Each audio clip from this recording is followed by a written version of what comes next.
what I'd characterize as. Sorry, I forgot to put the recording on. That's right. Okay, so the question is, what do you admire about who you are? Okay, so as I said, it would be my increasing level of awareness. But as I said, it's a knife edge topic to convey the meaning around it, because to try and illustrate that point, I mean, you see lots of people around who talk about their values and the way that they uphold those values, and very much so, well, in Australia at the moment anyway, with this debacle around this religious discrimination bill that's sort of fallen over by the looks of it in the federal parliament, about people sort of making out that they're, well, the term that they've given themselves is people of faith. So people of faith, deserve better, blah, blah, blah. And the slippery slope without any of that is that it's sort of an egoistic sort of statement in many respects, in that, well, look how good I am because I'm a person of faith. That's the label I've attached to myself. Yeah. Whereas when you look at what it means to be aware or awake, it means to see things as it really is. So, and there's no merit attached to that because it's the truth. Yeah. Yeah. So it's not a badge of honor. It's just having a position where, well, in my case, I feel increasingly seeing the folly of the way that I previously thought, and I'm now seeing things without an emotional attachment around many things as to what it is. For example, with this, there's a book I'm listening to at the moment. It's called The Book, ironically, but he goes into a lot of detail around trying to explain the idea of what it means, this sense of unity, this oneness with everything. And he often talks about the trap that we build. And he sort of looks at it through the ages, historically, and through different cultures, and that sort of approach to try and demonstrate it. But he says, that we're currently living in an age where we've come from an environment where everything gets reduced, so, and like one of the examples that comes to mind, which resonated with me, was he says, like, for example, if I'm talking about waves, if we go to the beach and look at the waves, what does that mean? And he says, well, the wave can't exist without the trough. But we never talk about the troughs. All we talk about is the wave. Right. And the wave and the trough can't exist without the ocean. But we never talk about the ocean. We just talk about the wave.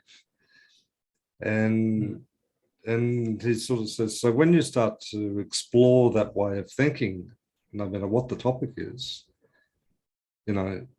very quickly it becomes a process of inclusiveness, rather than sort of trying to focus down onto small elements. So he says, if you apply that way of looking at things to see what's really there, you will see things completely differently.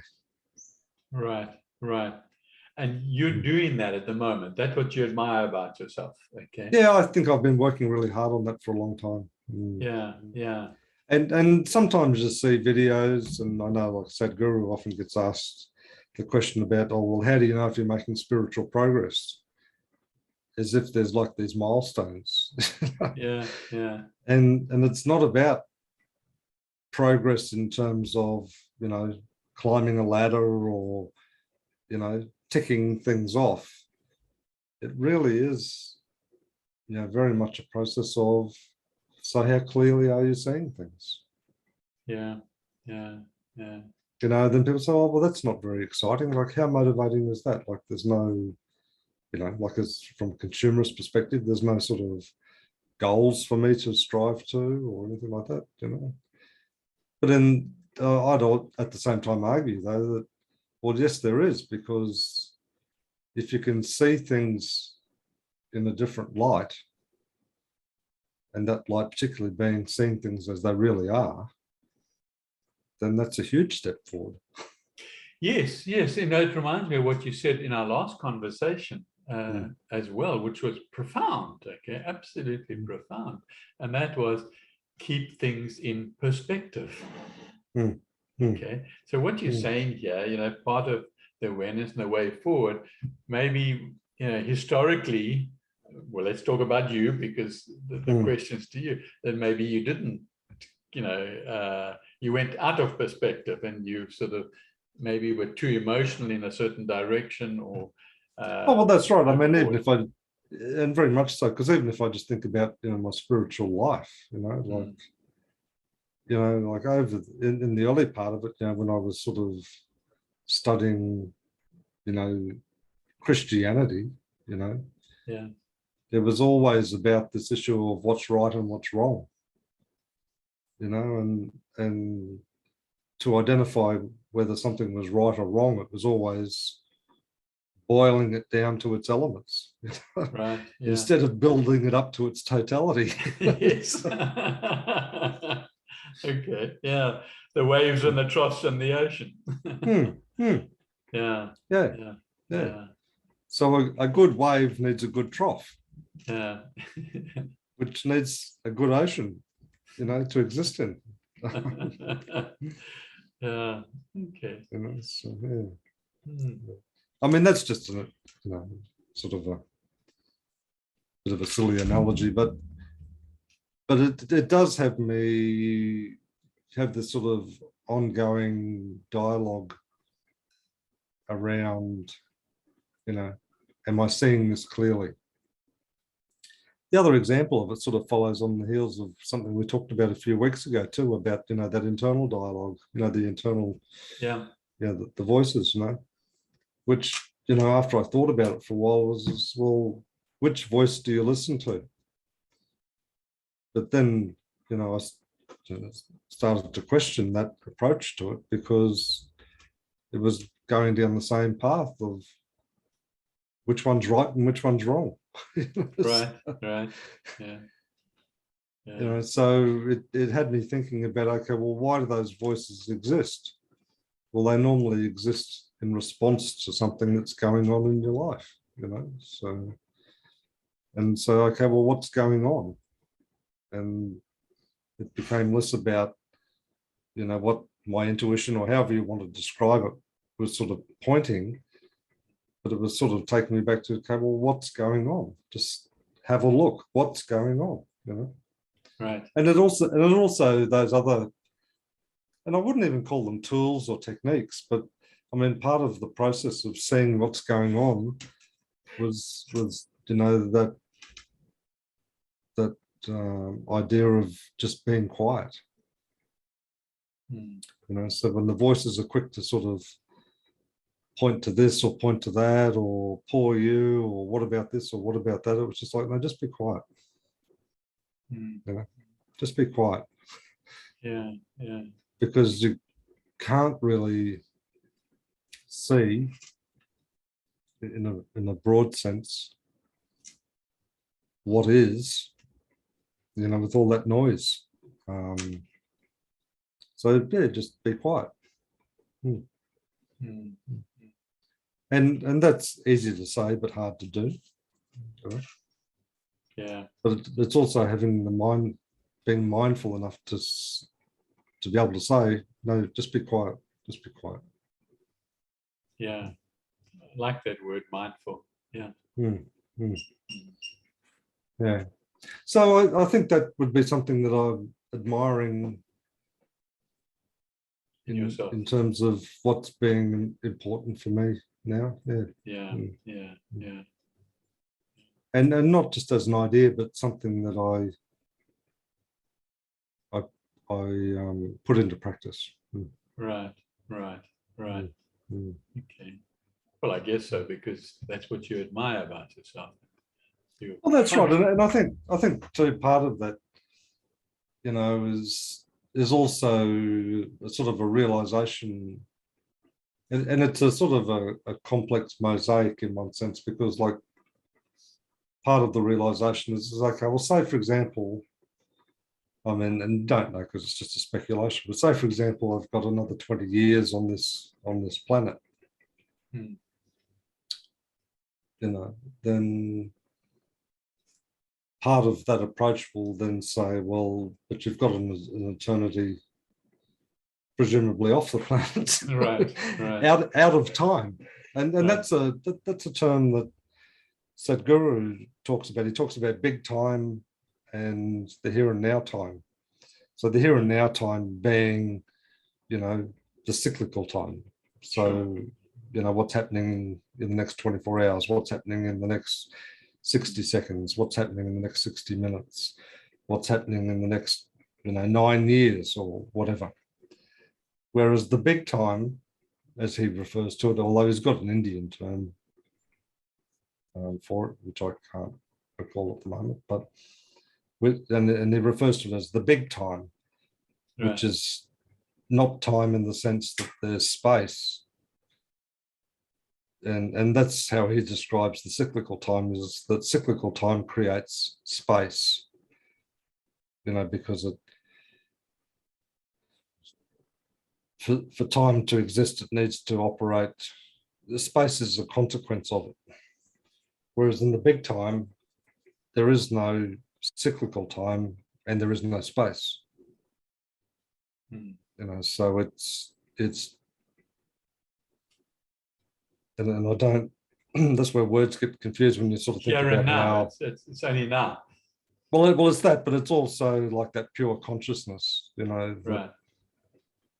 you know, and I hesitate using the word consciousness because I'm aware that Alatra have a different Yeah. interpretation of that word than some others, but it's you know, that broader mindfulness perhaps Yeah. beyond yourself.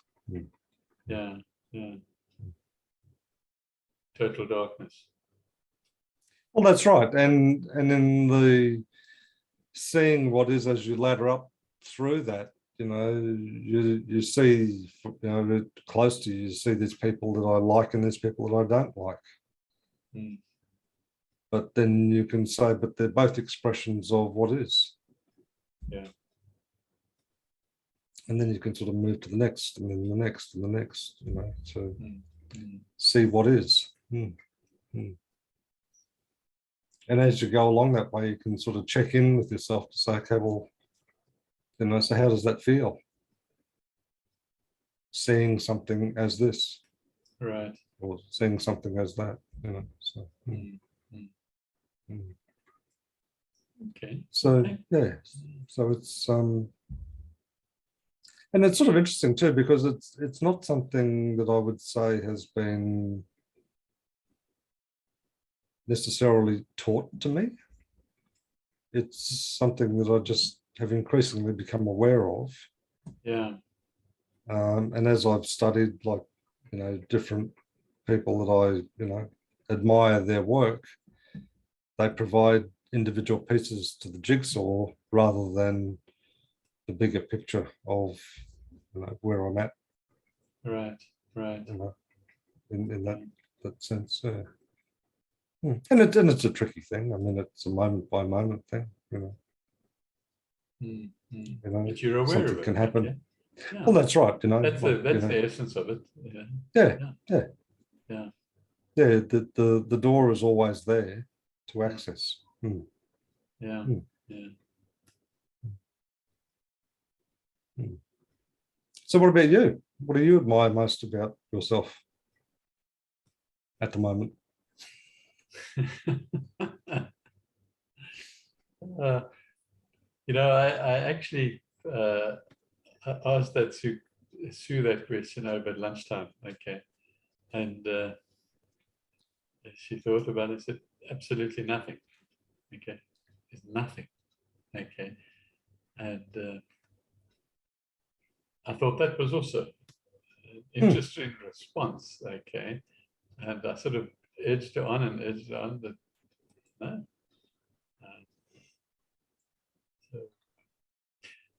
So to answer it from she never asked me about it. Okay, so I never had a chance to even think about it from my perspective.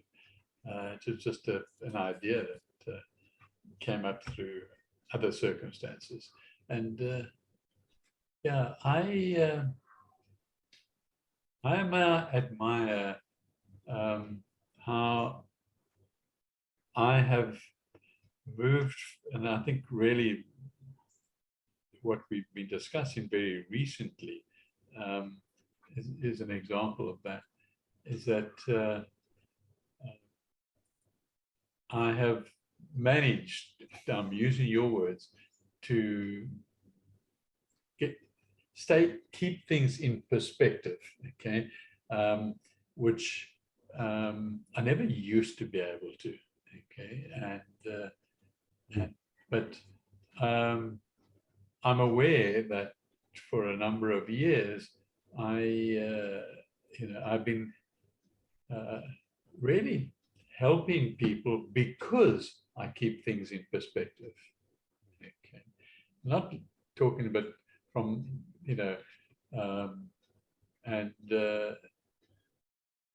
so the ability to not overreact emotionally or through actions is something that I look at myself now, and I think of myself when I was maybe 35, 40, and yeah, I used to piss people off with my sort of assertiveness and know-all and so on. But I somehow are able to keep that into some sort of perspective now. And I don't believe that that I'm, yeah. So I guess what as part of that, what I like about myself is also that, I know I help people, okay? That's definitely. And that, it's actually evolved how that actually happens, but it does happen. It still happens to this day. And I like that about myself.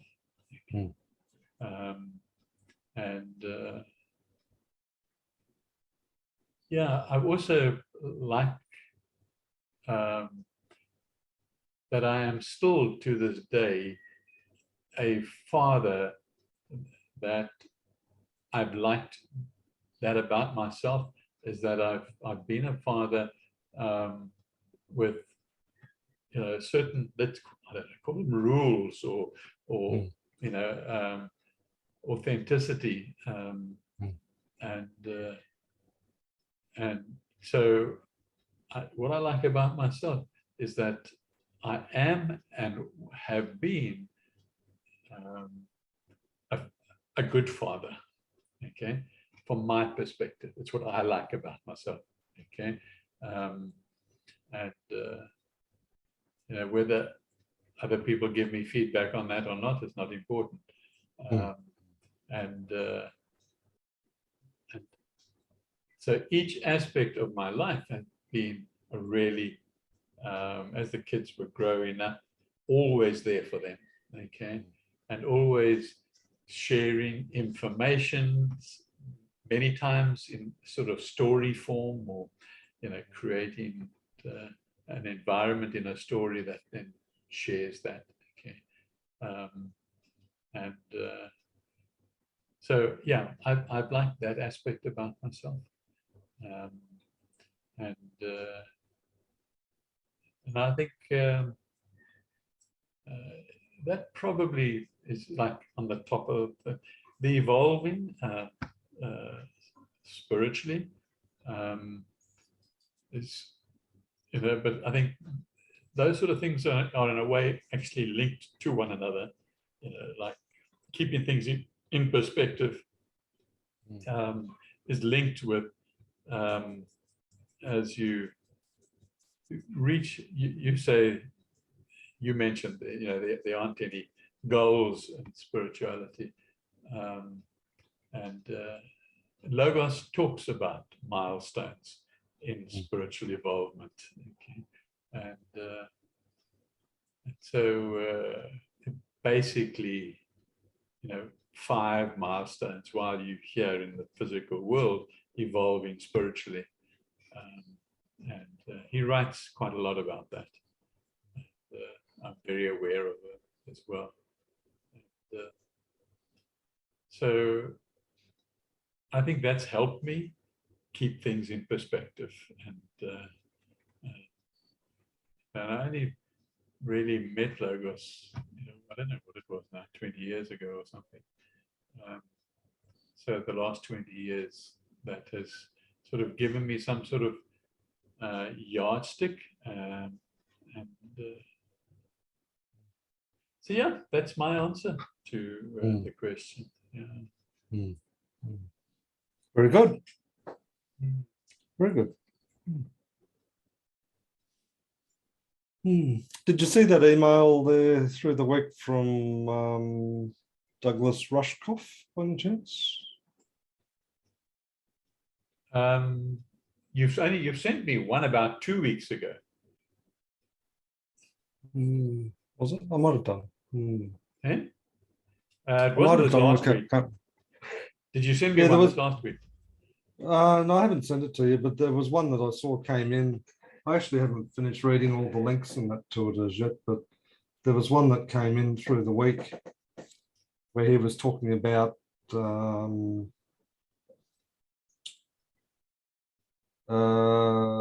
idea of compassion and what that means for him. And oh, I don't get emails from him anymore. Okay.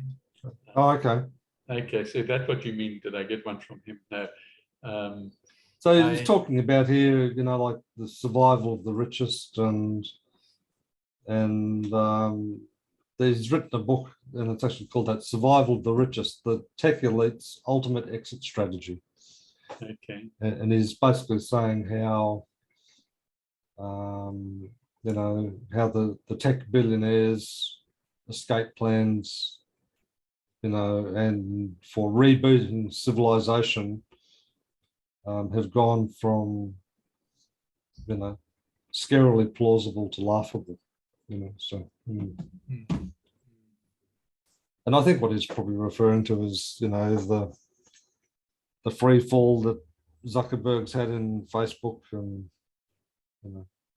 yeah, he clearly had big plans for his view of what humanity was going to look like. Yeah. And pretty much overnight that sort of changed, I guess. So yeah. Unless the metaverse is going to replace that concept of Facebook to a new concept. Well, I think the metaverse has run over the top of it. Yeah. So I think the metaverse has sort of run over the top of Meta. And it seems to me in that crypto space, that those principles about, diversified operation and, no central point of control and things like that, it seems to be like a self-leveling device for like the plans of the Facebooks and the Microsofts and those. Right. Whereas if it doesn't seem to fit into those sort of core principles which have been defined, then it just doesn't seem to get as much traction. It's like the old power versus force type equilibrium. If you have to implement something through force, it consumes energy. Whereas if something is powerful, then it gives energy. Right. And it's sort of in that context, Facebook is an energy consumer, not an energy giver. Right. So it's imploded. Seems to have, yeah. I mean, virtually overnight, his personal wealth which I guess is just on paper, but his personal wealth took a hit to some, tens of billions of dollars. Yeah, So, yeah, yeah. so, Yeah, I saw the headline. I wasn't particularly interested in reading about it.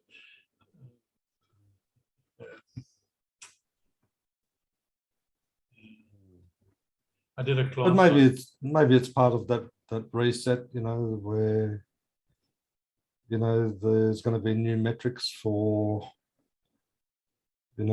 what success means.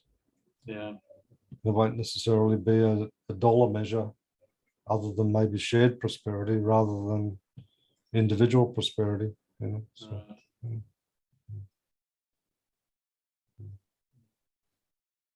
one can only hope. yeah, yeah.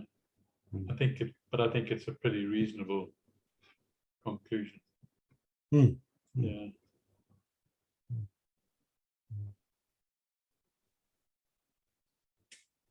Because the elite see themselves as the waves.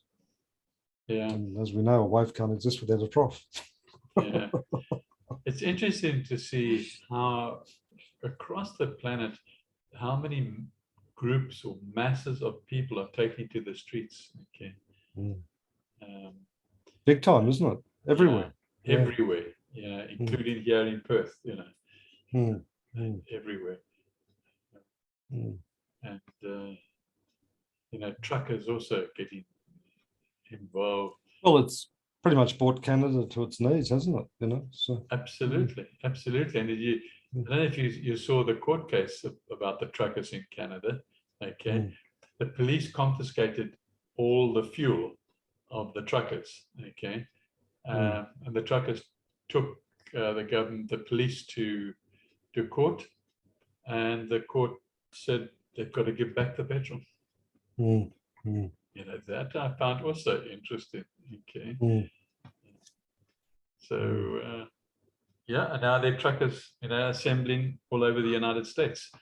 And they're looking to see how they can stop these truckers. But it's interesting. It's just interesting, and all over Europe too. So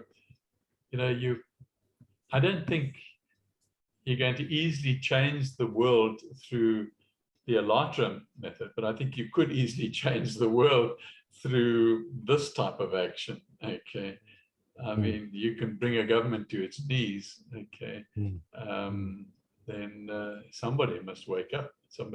And they must move off and make way for other people that can actually change. Like the chief of police in London. Okay, she had no option; she just had to resign.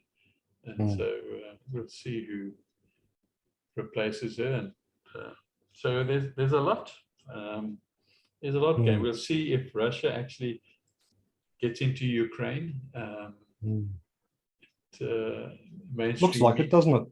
Well, the mainstream media definitely is like it. Okay, and in this day and age, to just walk into another country, to me, there must be some other background. There must be something that. Have you heard much of it through ALLATRA at all? I mean, I've heard through Elena. Have you? Yeah. Quite a lot of their local newspaper and so on, and basically they blame in the West. Okay. Oh, really? Yeah. And all the West propagation, and the West bringing a lot of troops on the other side, the Allied troops and so on. So Russia's there to protect its own borders, but unfortunately, it looks like Ukraine might be the target somewhere along the line. So because ALLATRA is pretty much based in Kiev, I think, isn't it? Yeah, that's where their headquarters are. Yeah, which is in the Ukraine. Yeah, it is. So yeah, there's just within our own groupings, there, between Alatra and ourselves, or Ilana and ourselves. Yeah, you must actually send her a message and just ask for her opinion. I got her opinion about 2 weeks ago, or 3 weeks ago, and she sent I'll me do that. quite a lot. And yeah. I think she would like to hear from you as well. Yes, yeah. No, I'll do that. Yeah, Anyway, my friend, that might be a good place to leave it for the night. I think so too. Yeah, I think so. Yeah. Thanks very much indeed for That's all being good. around. So I'll look forward to talking with you again on Wednesday. Huh? On Wednesday, yeah, that'll be great. Sounds good. Okay, thanks. Okay. Cheers. See you now. Bye. Bye.